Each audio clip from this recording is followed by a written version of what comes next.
Seed Germination Process by Lovelina Rajiv. I found this on website buzzle.com, buzzle.com. Most plant life starts from the humble seed. Life begins from the seed for all plants alike. To reproduce itself and evolve with time is what a seed offers to the ecosystem, and many trees, plants, and flowers bear witness to this fact. A seed is basically a kernel that encloses in itself a small embryonic plant covered by a hard seed coat and some stored food that upon receiving the appropriate climate conditions will promote growth. The seed is the ripened ovule or egg, fertilized product of gymnosperm and angiosperm plants. This is the end product of the pollination process in which the embryo develops from the zygote and the seed coat from the outer covering of the ovule. The ability to consistently and successfully reproduce itself makes trees and plants that use their seeds for propagating themselves have a higher survival rate than the ones which rely on cuttings, runners, shoots, or rhizomes. Let us understand this amazing ability by reading through the germination process. Seed germination process. The seed contains an immature plant, called an embryo, that resembles an adult plant, complete with leaves and a root. The seed's leaves are called the cotyledons.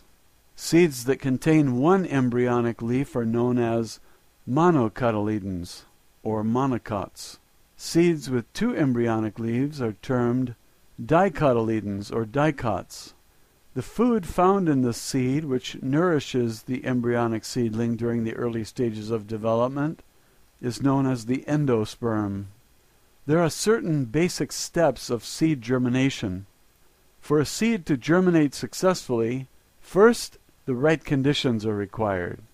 Although most seeds will germinate under different conditions, the plants or trees will not come true, as it is the quality of the seed that matters, not its age. Lotus seeds, as old as 2,000 years, have germinated as the quality of their embryo was preserved. Moisture or water is needed by the dried seeds to resume their cellular metabolism and growth.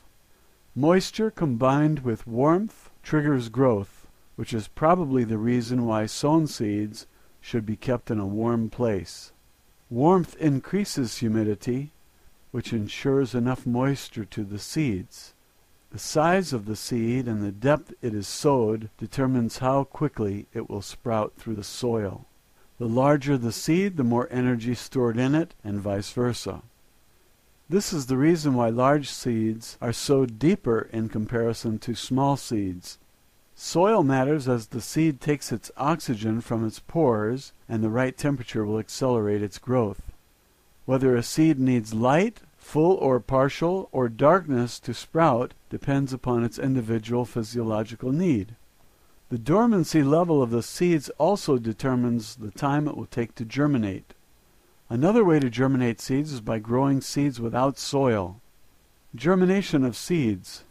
Once the conditions have been satisfied for the process of seed germination, it is just a matter of time that they turn into a seedling. Some seeds, especially the ones with hard coats, like the sunflower, morning glory, dates, acorn, corn, etc., need a couple of hours pre-soaking to speed up the germination of seeds. After the seeds are sowed and the soil misted with water, the water is absorbed by the seeds through its coat and provides moisture to the embryo nestled in it. This activates enzymes that help in duplication of plant cells and also gets them to use the energy or food stored in the seed to start nourishing the embryonic plant. With all the nourishment, the embryo becomes too large and bursts open through the seed coat in search of light to start its process of photosynthesis, and thus the growing plant emerges. During the same time, even the roots sprout and head down in search of more food from the soil. Both the root and the plant shoot move downwards and upwards simultaneously and respectively. In no time then you see the seedling force its way through the soil.